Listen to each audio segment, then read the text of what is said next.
Assalamualaikum warahmatullahi wabarakatuh.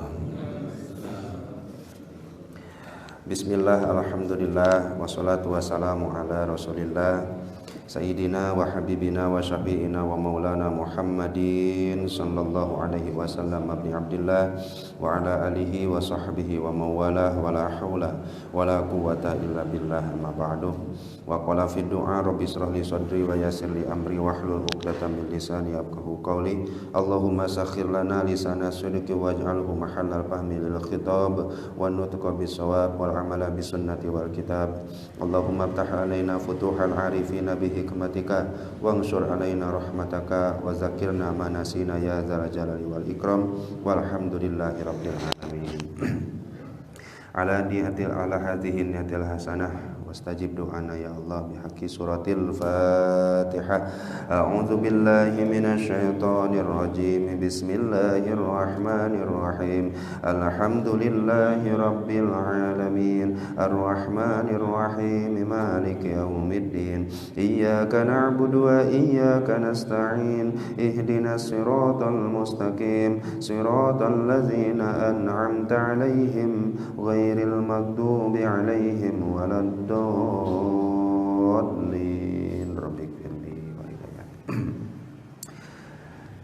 Alhamdulillah, sebadanya kita panjatkan puja puji dan syukur kita kehadirat Allah Rabbun Ghafur. Salawat bertangkaikan salam semoga selalu tercurah limpahkan ke junjungan kita Habibana wa Nabiyana wa Maulana Muhammad sallallahu alaihi wasallam, kepada keluarganya, kepada sahabat, tabi'in, tabi'in dan mudah-mudahan sampai juga kepada kita selaku umatnya yang nanti di yaumul jaza, di yaumul kiamah kita sing mendapatkan syafaatul uzmanya Rasulullah sallallahu alaihi wasallam. Amin ya Allah ya rabbal alamin. Insyaallah kita lanjutkan lagi kajian kita membaca kitab hikam, yang mana pada kesempatan ini sudah sampai kepada hikmah yang ke-57 banyak ke-57. Bismillahirrahmanirrahim. Qala mu'allifu hadzal kitab rahimahullahu taala wa nafa'ana bihi wa bi ulumihi wa a'ada alaina min barakatihi wa karamatihi. Allahumma wafiqna li isabati shawab wa janibna zayga wal irtiyab wa anfa'na wal muslimina bima hawa hadzal kitab. An-nuru lahul kashfu wal basiratu lahal hukmu wal qalbu lahul iqbalu wal idbaru. An-nuru, adapun nur, lahul kashfu, dia memiliki kasyaf. Kasyaf itu bisa membuka sesuatu seterang-terangnya. Nur itu berfungsi untuk mengkasyaf sesuatu. Wal basiratu, sedangkan basiroh lahal hukmu, dia memiliki hukum. Artinya basiroh itu fungsinya untuk menghukumi sesuatu. Wal qalbu lahul iqbalu wal idbaru, sedangkan hati dia memiliki iqbal wal idbar. Iqbal menyambut atau menghadap sesuatu, wal idbar menghindar atau membelakangi sesuatu.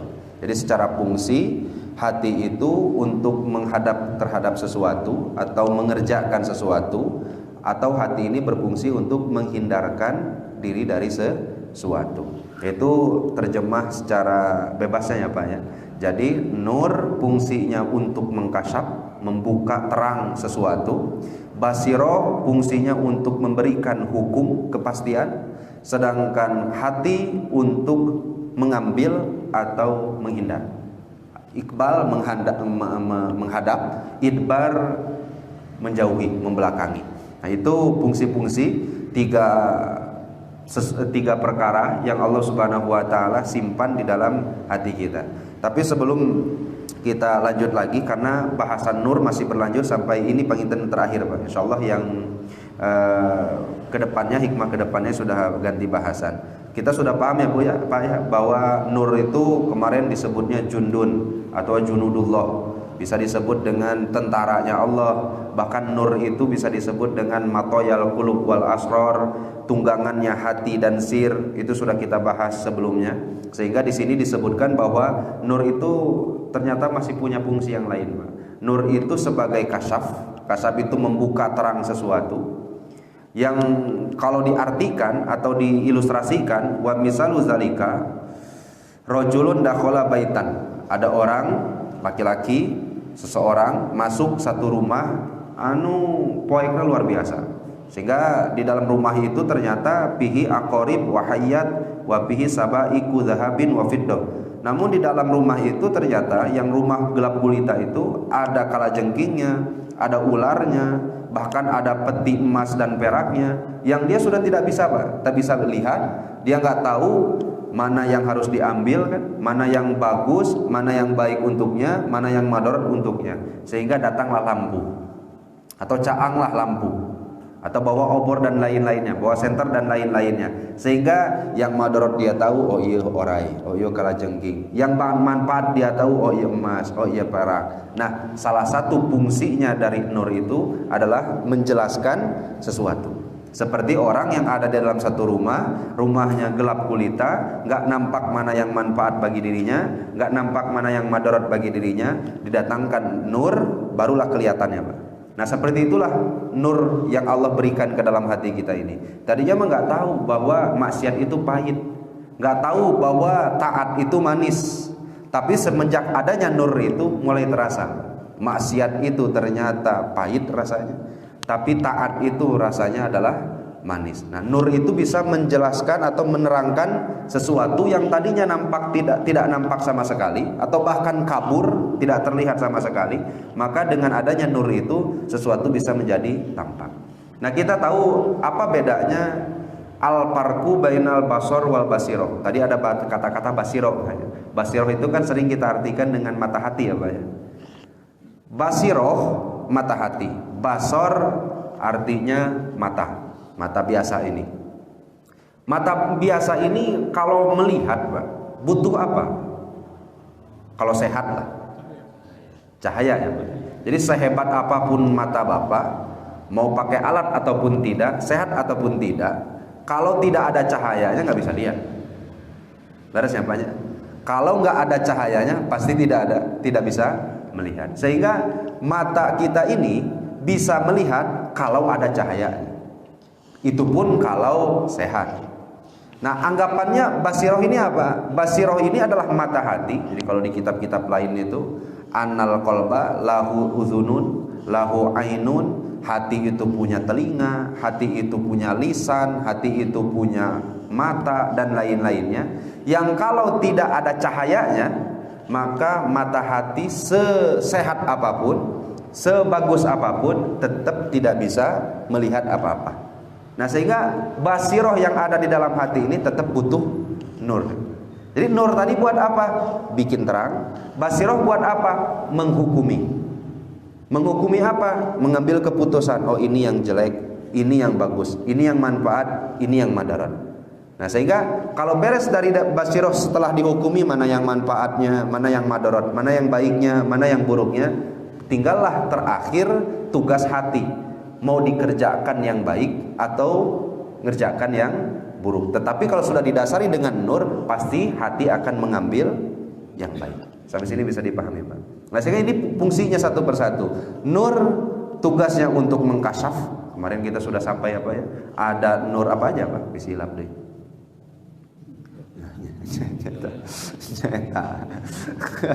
Ada warid. Warid itu kan nur ya, Pak ya. Ayo warid Iqbal, ada warid apa lagi, Pak? Setelah warid Iqbal. Kalau nur kan ada nur bidayah, nur wasatiyah, nur hinihayah. Kalau warid kan ada warid intibah, warid Iqbal, warid wisol. Itu kalau kita satu-satu nanti fungsinya. Nah, contohlah kita ambil dulu warid intibah. Tadinya orang tuh resep maksiat. Orang tuh nggak tahu mana taat mana maksiat, sehingga yang dia kerjakan tuh hanya maksiat bejeng maksiat. Goplah hatinya, kemudian datang nur ya, Pak, ke dalam hatinya. Yang mana nur ini sebagai tentara dari Allah Subhanahu wa taala yang membimbing dari tadinya dia resep maksiat berubah menjadi taat. Nah, ketika nur itu datang, tampak di dalam hatinya ternyata maksiat itu menggelapkan hati.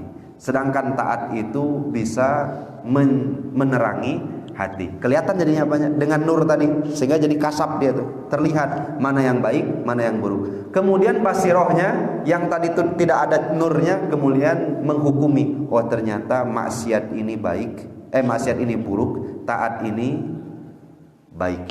Kemudian hatilah tugasnya hindarkan kemaksiatan, ambil ketaatan. Nah, itu fungsi 3 anggota yang Allah Subhanahu wa taala simpan di dalam hati kita. Nanti ada lagi, Pak, nur bidayah, nur wasatiyah, kemudian nur nihayah. Kalau wasatiyah kan levelnya udah tinggi lagi, Pak. Bahwa yang tadinya ketika sholat, tadinya kita mulai dari awal, Pak. Pilih-pilih abdi sekalian kita ngulang-ngulang deh, Pak. Nur bidayah, nur tadi natara sholat jadi resep sholat. Kemudian setelah dia resep sholat, butuh kene nur nggak, Pak? Masih butuh pertolongan Allah tidak, Pak? Masih. Apa? Yaitu menghilangkan kelalaian hatinya. Ketika sholat, ternyata yang pikirkan teh hayo selain Allah. Ternyata diturunkan nur yang kedua, wasatiyah. Apa nur wasatiyah itu? Nur yang mana hatinya ku Allah dikosongkan dari makhluk, sehingga yang tersisa hanya Allah saja. Jadi ketika sholat itu sudah mulai khusyuk, sudah hanya mengingat Allah Subhanahu wa taala. Udah sampai sini masih butuh nur lagi tidak? Butuh kan, Pak? Nur apa, Pak? Nur nihayah. Nur orang-orang yang telah wusul kepada Allah. Apa nur di sini, Pak?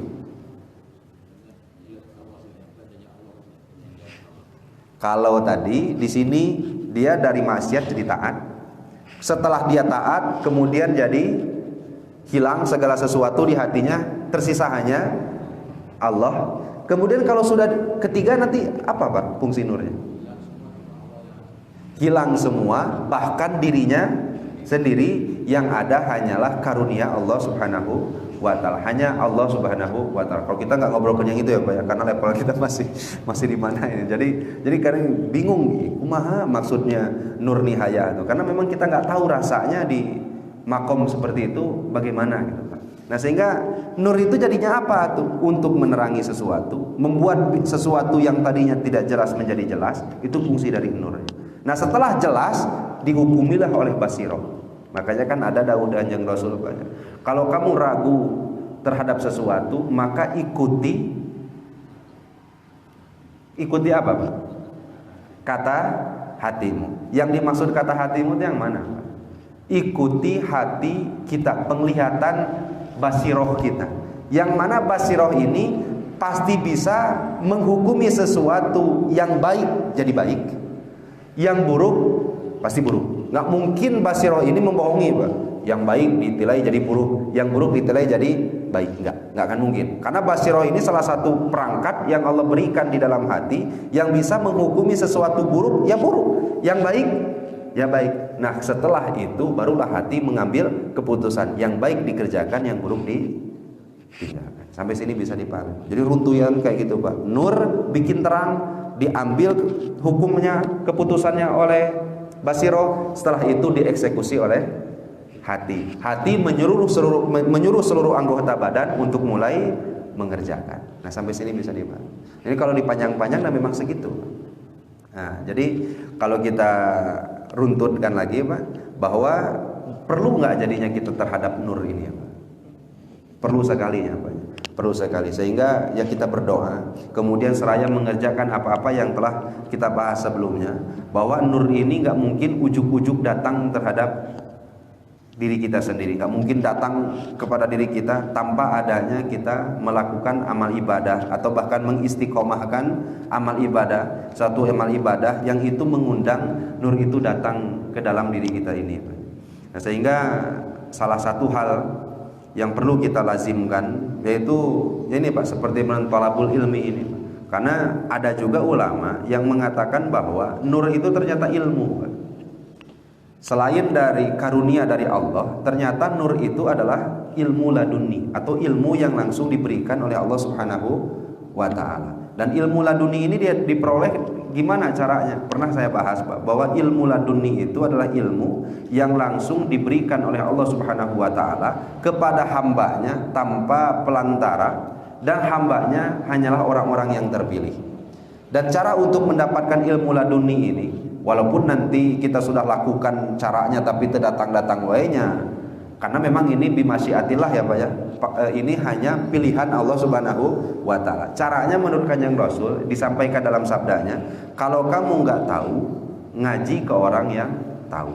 Yang sudah kamu tahu, ajarkan ke orang yang tidak tahu. Kalau sudah dua hal ini dikerjakan, yang nggak tahu ngaji ke yang tahu, yang sudah tahu ajarkan sebisa mungkin ke orang yang tidak tahu, maka allamakallahu ilma ma lam ta'lam. Ada juga yang menyebutkan warasakallahu ilma ma lam ta'lam. Allah akan wariskan, Allah akan ajarkan ilmu yang sebelumnya engkau tidak tahu. Dan ilmu yang seperti inilah ilmu yang menjadi nur atau cahaya bagi orang yang memilikinya, atau disebut lagi ilmu yang bermanfaat.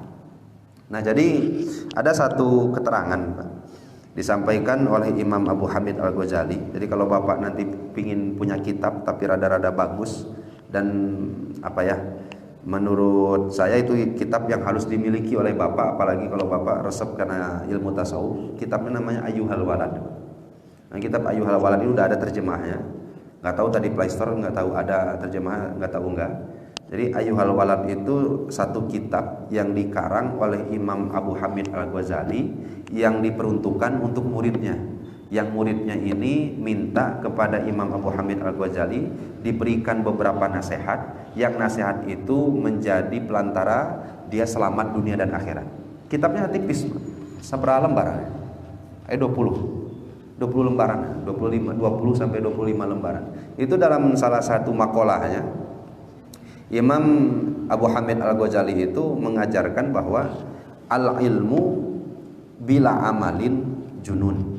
Kalau kita sudah punya ilmu tidak diamalkan, maka itu punten ya banyak edan.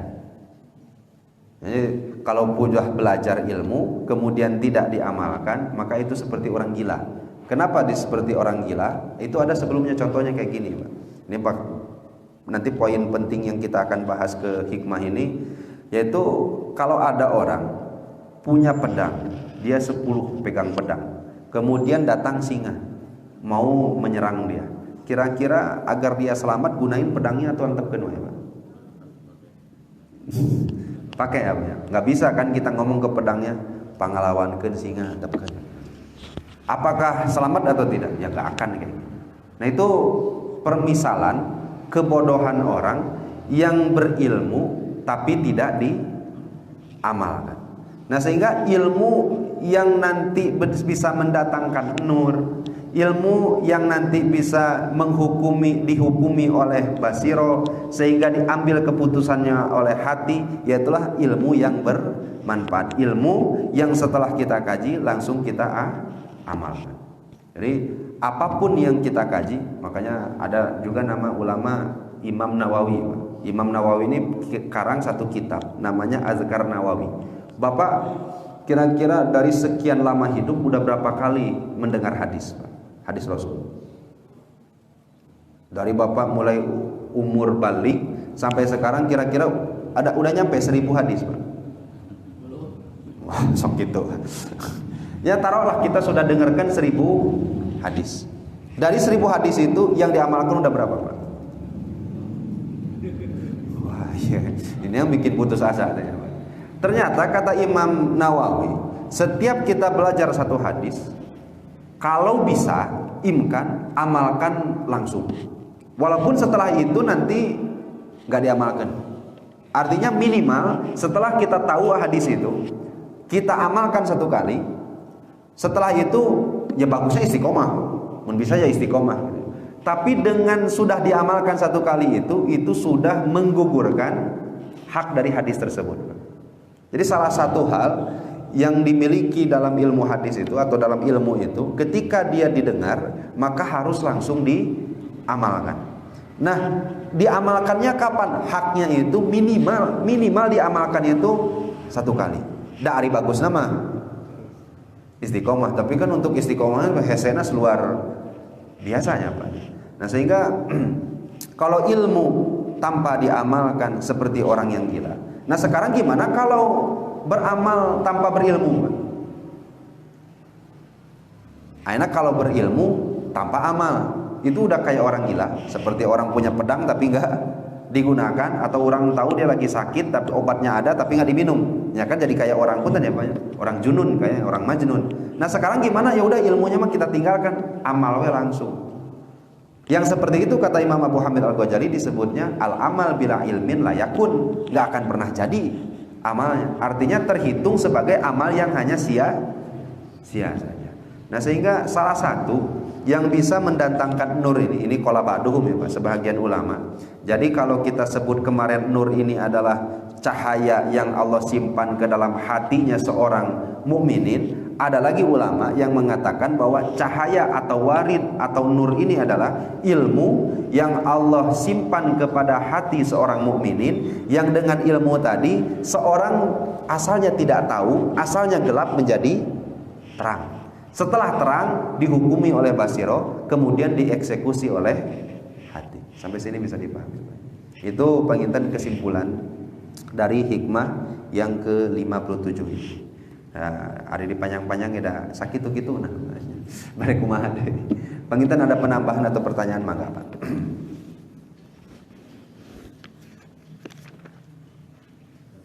Maaf.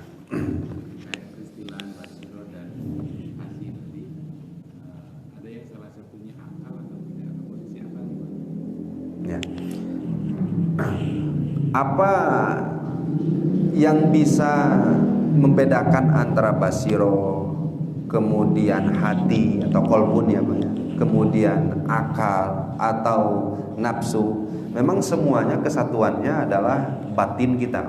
Jadi anggota batin yang kalau kita kaji sebelumnya ternyata akal, nafsu, kolbu itu adalah nama ruh, tergantung dengan situasi dan keadaannya. Jadi kalau keadaan ruh kita, jiwa kita ini resep maksiat, resep taat, maka ruh tadi berubah nama menjadi kolbu. Ruh tadi ya Pak. Itu kan di hikmah seberapa ya kita bahas itu ya.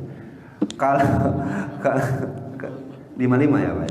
Kalau ruh kita ini sudah terpenjara, artinya sudah kita kekang dari hawa nafsu sehingga dia cenderung untuk melaksanakan ketaatan, maka itu disebut akal. Tapi kalau dia ruh ini masih terus saja berbuat maksiat, lupa akan ketaatan, maka ruh tadi berubah menjadi nafsu namanya. Tapi kalau dia sudah anteng, kalau dia sudah tenang, artinya sudah istiqomah dalam melaksanakan ketaatannya, sudah anteng dengan nikmat dengan ketaatannya, maka jiwa kita ini, ruh tadi bernama ruh. Oleh siapanya? Nah kemudian basiro itu apa? Basiro itu semacam mata bagi ruh kita, mata bagi kolbu kita, yang mana dengan itu dia bisa melihat mana yang baik, mana yang buruk. Tetapi melihatnya ini tergantung adanya nur. Sama halnya ketika mata kita nggak bisa melihat kalau tak ada cahaya, basiroh ini pun tidak akan bisa menghukumi sesuatu itu baik ataupun benar kalau tidak ada cahayanya. Cahayanya itu bisa berupa hidayah, bisa berupa ilmu, bisa berupa padol dari Allah, anugerah aja langsung dari Allah, sehingga nanti basirohnya itu menangkap, langsung dieksekusi oleh hati. Gitu begitu. Jadi kalau fungsi-fungsinya satunya, ya sebenarnya kan kalau di kitab-kitab lain itu seperti bahasa ruh, bahasa kolbu, bahasa basiro, bahasa nafsu, bahasa akal, itu ulama punya definisi yang berbeda-beda. Ada yang nyebut bahwa ruh sama kolbu itu beda. Ruh itu inti dari kehidupannya, jiwanya. Kolbunya itu apa? Kolbunya itu raja dari jiwanya, yang nanti memerintahkan seluruh anggota tubuhnya. Akal itu apa? Akal itu penasehat dari hati itu. Maksudnya gimana? Karena akal ini kan fungsinya, ini kita sampaikan pendapat yang lain ya Pak, bukan pendapat yang tadi. Tapi kalau yang dari kitab Iqadul Himam atau kitab Hikam ini udah paham dulu ya Pak ya, antara kolbu, aklu, nafsu, ruh tadi ya Pak ya. Nah kita sampaikan ini dalam kitab Sirajul Talibin. Apa itu ruh? Apa itu kolbu? Apa itu basiroh? Apa itu nafsu? Nah kita bahasnya ruh. Ruh itu jiwanya yang bisa apa artinya membikin jasad kita ini bisa jadi hidup. Itu ruhnya. Kemudian kolbu itu apa? Kolbu itu anggota batin yang ada di dalam diri kita, yang mana dengan kolbu ini yang dia ini tugasnya menyuruh anggota badan yang lain untuk melakukan apa yang dia kehendaki.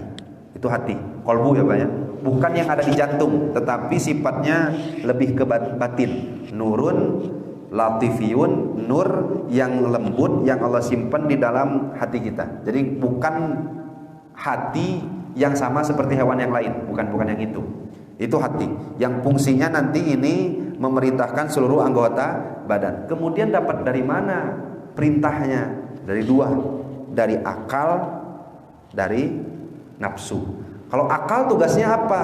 Akal itu tugasnya sok ya'muru bil khair, selalu merintahkan kebaikan. Ini akal. Dari mulai diciptakan itu akal itu sok merintah kebaikan.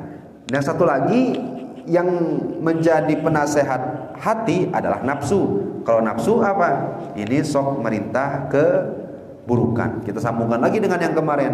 Nah, akal dan nafsunya ini berperang. Yuk taat, yuk ulah, yuk ngaji, yuk ulah. Menang mana nih Pak? Ya anggap saya menang ngaji lah ya.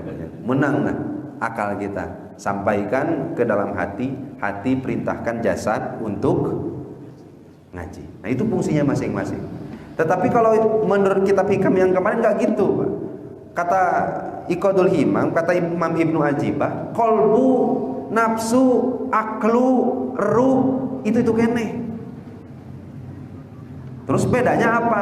Dia bisa berganti nama kalau beda sifatnya. Ya Pak ya. Kalau namanya ruh berarti jiwanya itu sudah merasa tenang, tentram dengan perbuatan baik. Kalau kolbu berarti jiwanya, ruhnya itu masih kadang-kadang maksiat, kadang-kadang taat.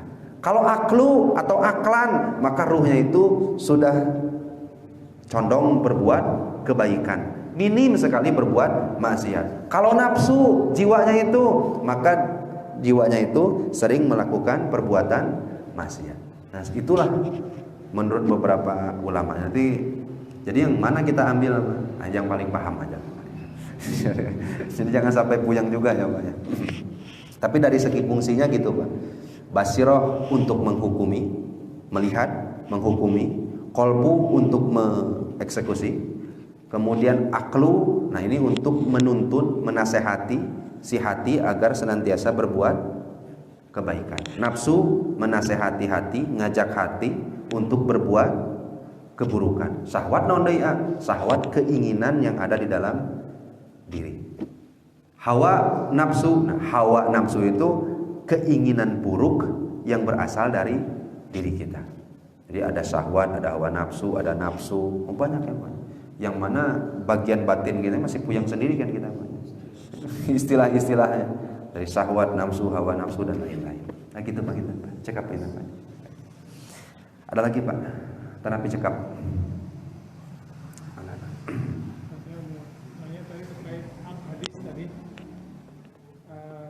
Kita nih sebagai orang Indonesia yang awam bahasa Arab nggak paham, yang seringkali kan yang sampai ke kita pemahaman hadis itu mulai terjemahan yang disampaikan oleh ulama ya saya. Yang disampaikan kita. Ini kan kadang-kadang ada satu hadis maknanya bisa berbeda. Nah, terus bagaimana basirah kita bisa menilai pemahaman yang mana yang kita ambil yang untuk kita ikutin gitu. Ya. Nah sebenarnya kalau masalah hadis ya Pak, masalah hadis ini memang banyak tafsir. Yang penting Bapak tidak mengikuti pendapat ustadz, pendapat kiai, pendapat ulama yang sesama ulama itu biasanya sering menyebutkan oh ini pendapat ini syad. Kalau sudah sampai ke syad itu minculak. Kalau sudah minculak berarti apa minculak itu?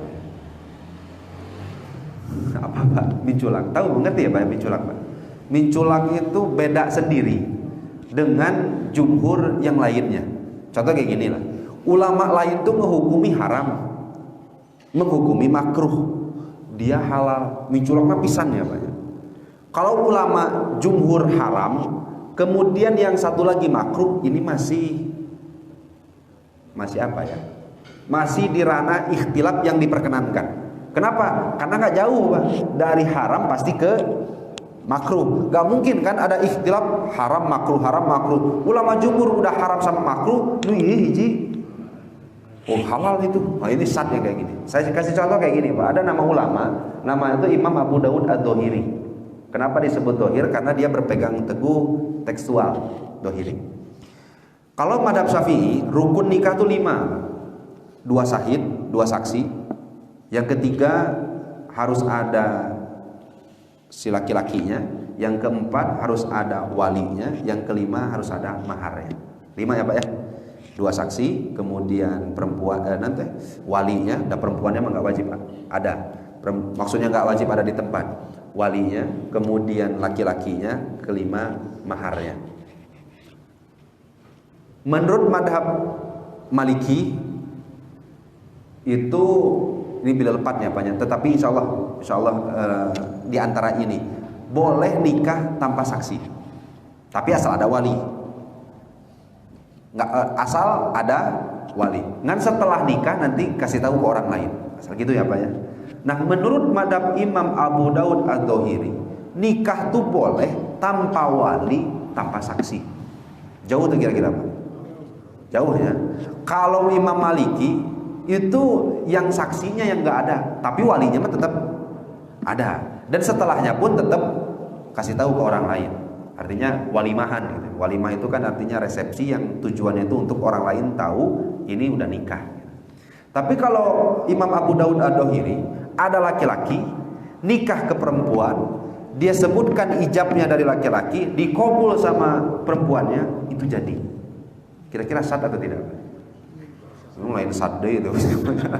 Ini kalau diamalkan kan kira-kira kan jadi wah enakeun ya mah. Udah amalkan. Nah, artinya gini, Pak. Dari sekian banyak hadis, itu kan kita nggak tahu, Pak, makna yang aslinya yang mana, yang ditafsirkan oleh ulamanya yang kayak gimana. Nah, biar gampang rumusnya, Pak. Kalau ada ulama yang satu mewajibkan, yang satu mensunahkan, kerjakan. Tapi kalau ada ulama yang satu mewajibkan, yang satu lagi mensunahkan, yang satu lagi memakruhkan, maka udah dipastikan yang makruh ini jangan diambil, karena lebih banyak yang wajib atau sunnah. Nah artinya dari sekian banyak hadis itu, kalau Bapak masih ragu-ragu, ya ini ragu-ragu, yang memakruhkannya ada, yang mensunahkannya ada. Yang satu mensunahkan seperti Rajab, puasa Rajab nih. Satu puasa Rajab itu dari 1 tanggal sampai tanggal 10 itu, ini yang benernya mana? Yang satu Ustadz nyunahkeun, yang satu lagi mengharamkan. Bahkan jadi haram ya Pak ya, bukan makruh lagi ya. Jadi haram. Kalau sudah gini kita harus gimana? Nah, kalau masalahnya masalah fikih, kalau masalah fikih sih enak. Kalau masalah fikih itu kita tinggal ambil pendapat dari salah satu madhab. Itu gampang. Jadi kalau Bapak tanyakan aja, ada Ustadz fikihnya madhab apa? Madhab Syafi'i. Nah, langsung Bapak tanya, apa hukumnya puasa Rajab di madhab Syafi'i? Pasti jawab sunnah. Ah udah, kerjakan aja gitu. Karena sudah mengikuti madhab ini. Kalau hadis gimana? Kan kita nggak tahu. Nah kalau hadis biar apik Bapak tuh. Saya juga menganjurkan ke Bapak-bapak. Kalau Bapak baca hadis, setiap baca hadis, baca terjemah, jangan langsung diamalkan. Terus gimana tuh acaranya?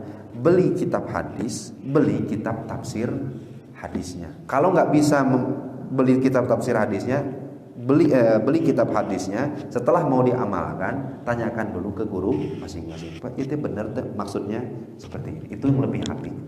Sampai sini bisa dibahas. Nah karena ya kalau sekarang itu kan susah sekali ya Pak ya. Apalagi kalau di medsosnya banyak. Yang satu haram, nu satu menang, nu satu sunnah, nu satu selir apa itu. Ya kalau masalah fikih sih enak Pak. Masalah fikih itu enak sekali. Jadi kalau Bapak sekarang bingung nih masalah ini hukumnya apa sih puasa Rajab? Bapak tanyakan ke Hambali, boleh nggak puasa Rajab? Umpama lah ya Pak. Cek Hambali, oh nggak makruh. Kemudian Bapak tanyakan ke orang madhab Syafi'i, boleh nggak puasa Rajab? Oh boleh, sunnah. boleh nggak saya ngambil di antara dua itu? Boleh. Kenapa? Karena 4 madhab ini secara kualitas ulama itu semuanya sudah diakui benarnya. Kalau itu kan gampang ya Pak ya. Yang riwayat itu kan hadis. Ini baca hadisnya, kemudian baca terjemahannya. Kumahanya ya tidak. Nah, seperti saya bacakan satu banyak. Innallaha la yaqbalus shalah. Allah itu tidak akan menerima salat. Ida ahdasa. Ketika kalian ida ahdasa ahadukum, ketika kalian hadas, Allah tidak akan terima salatnya kecuali dengan berwudu terlebih dahulu. Jadi Allah itu tidak akan terima salat salah seorang di antara kalian ida ahdasa hatta yatawaddoa, sampai dia wudu dulu. Ini kalau dipahami sendiri keblinger rasanya kalau nggak pakai tafsir ulama. Sekali lagi ya Pak ya, Allah tak akan terima sholat orang yang punya hadas kecuali wudu. Jima hadas tidak Pak? Hadas. Kalau disambungkan dengan hadis ini, wudu saja cukup jadi nggak Pak? Lagi ya Pak, sekali lagi. Innallaha la yaqbalu sholata ahadikum. Allah enggak akan terima salat engkau ketika hadas kecuali dengan wudu. Jima hadas. Wudu boleh enggak salat? Kok enggak boleh? Kan hadisnya gitu, Pak. Allah enggak akan terima salat ketika kalian berhadas kecuali. Nah, sehingga kalau yang seperti ini, Pak, hukum-hukum yang seperti ini, nah ini baiknya tanyakan ke ranah fikih. Sampai sini bisa dibahas. Ya, mudah-mudahanlah kita sing diparian nur oleh Allah Subhanahu Wa Taala, sehingga bisa bedakan mana yang baik, mana yang buruk, mana yang tuturkeun, mana nu sanesna gitu. Aya deui Pak cekap penginten. Cekap pengintennya banyak. Insyaallah di pertemuan yang selanjutnya kita akan bahas lagi permasalahan yang beda ya Pak ya. Nah, saya akan bacakan sedikit ya Pak ya. La tafrahu kat ta'ah li annaha barazat minka. Kalau Bapak salat bungah tuh Pak. Kalau Bapak bisa tahajud, senang enggak Pak? Baca Quran, senang enggak Pak? Senangnya kenapa? Karena di sini kamu jangan senang terhadap ketaatan. Senangnya karena dia keluar dari engkau. Engkau mengerjakan ketaatan itu jangan senang. Jangan senang beranggapan bahwa taat itu bisa kita kerjakan. Tapi harus senang kenapa? Nah, itu insyaallah bingung payunnya. Dikieukeun supaya wah ya siap. Artinya bisa sholat harus senang, tapi jangan senang sholat itu karena kita yang sudah kerjakan. Harus senangnya kenapa? Insyaallah itu bingung payun. Panginten sakitu wae, mudah-mudahan sing aya manfaatna. Wabillahi taufiq wal hidayah. Walafu minkum. Wassalamualaikum warahmatullahi wabarakatuh.